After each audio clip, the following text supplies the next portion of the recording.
Hi everyone, this is Sergei Pustylnikov, founder and CEO of 100x Bio.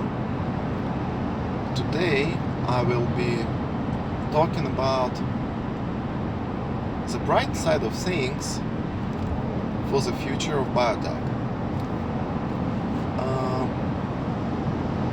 My previous essay was about the dark side of things. Biotech is in crisis, and we just need to admit that some of the trends or some of today's parameters clearly indicating here is a crisis, especially in the United States. At the same time, there are few trends that are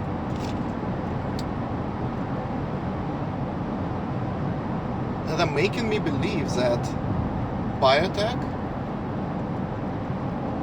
is expecting a very bright future in the next 5, 10, 15 years. Let's say in the next 25 years. It's gonna be an industry that gives humanity, if we all survive, absolutely unmatched opportunities. It will enable absolutely unmatched quality of life. And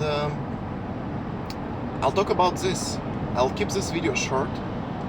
I will cut it at some point, and the remaining will only come as an article. But to give a brief snapshot of what it is about, number one is that biology, biotech, pharma, they are collecting and analyzing tons of data.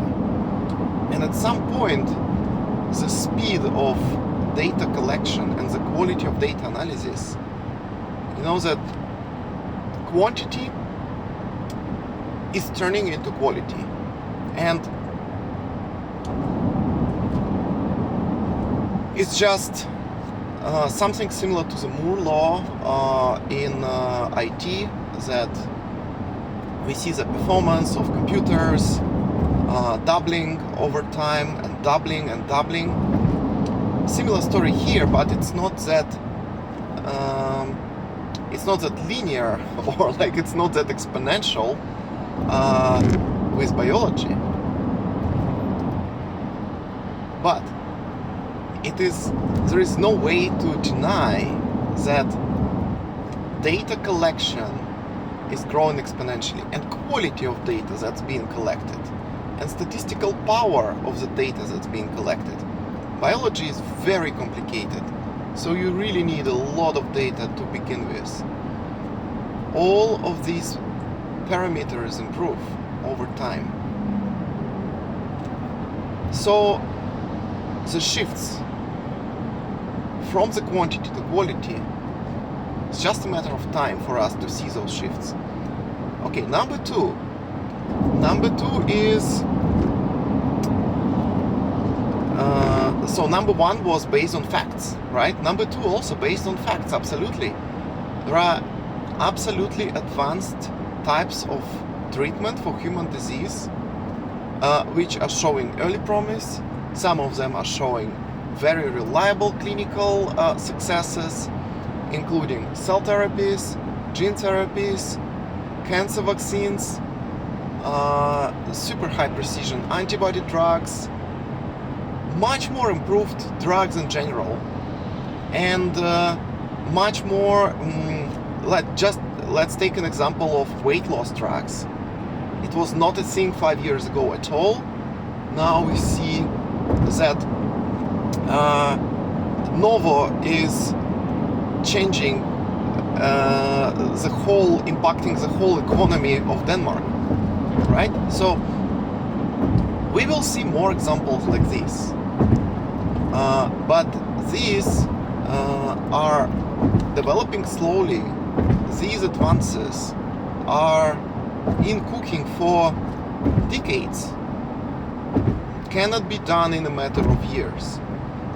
Even like people are saying that, oh wow, crypto is a speculative field, cryptocurrencies, people are buying Bitcoin and it turns out into like 50% growth over year.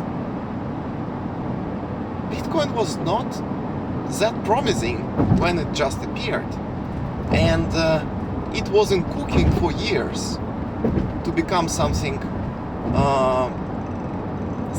let's say, paradigm shifting, right?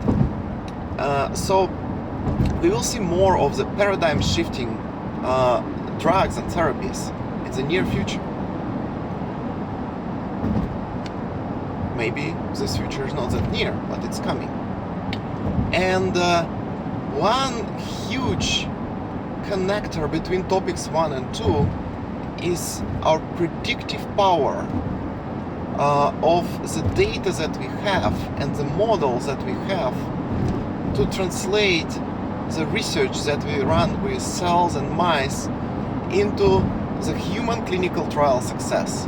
Now, the rate of success for small molecules is somewhere around 5%, for cell and gene therapies, if I remember it correctly, somewhere around like 10%, and for vaccines around 20%. So, different across modalities.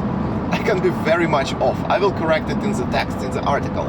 But our preclinical models are still not trained, and this really makes investment into new drugs and therapies extremely risky process and financially not as attractive.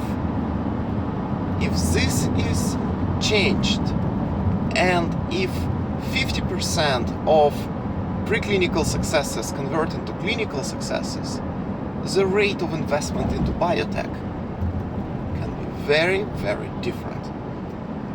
The rate of attractiveness of biotech as an investment vehicle, as an asset, will be way more attractive. And can it happen? Yes. Is it happening already? Yes. Now, the third topic. The third topic is general quality of healthcare and longevity. And I was tracking the biohackers and let's call it like longevity hackers, people who are pro-human immortality for more than a decade. And I'm seeing some people are true entrepreneurs, some people are true scientists, but most of those people are just, activists. They just claim, let's fund this science. This science is not very well funded. Compared to oncology, let's say, this science is not very well funded. But if you look at the number of venture funding raised for longevity today, you will be amazed.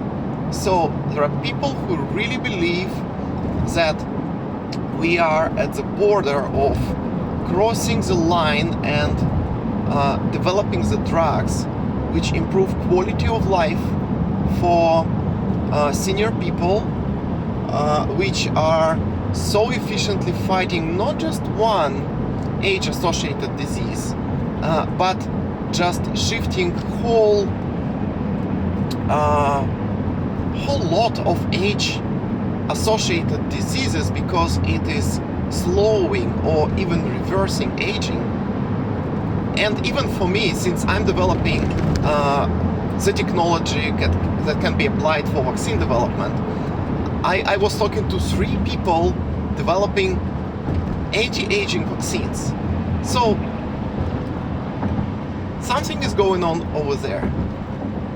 And a lot of companies getting funded, even with a tiny chance of developing the real technology, becoming really commercially successful companies, but still venture money or I would even call it venture philanthropist, venture activist money are going in there.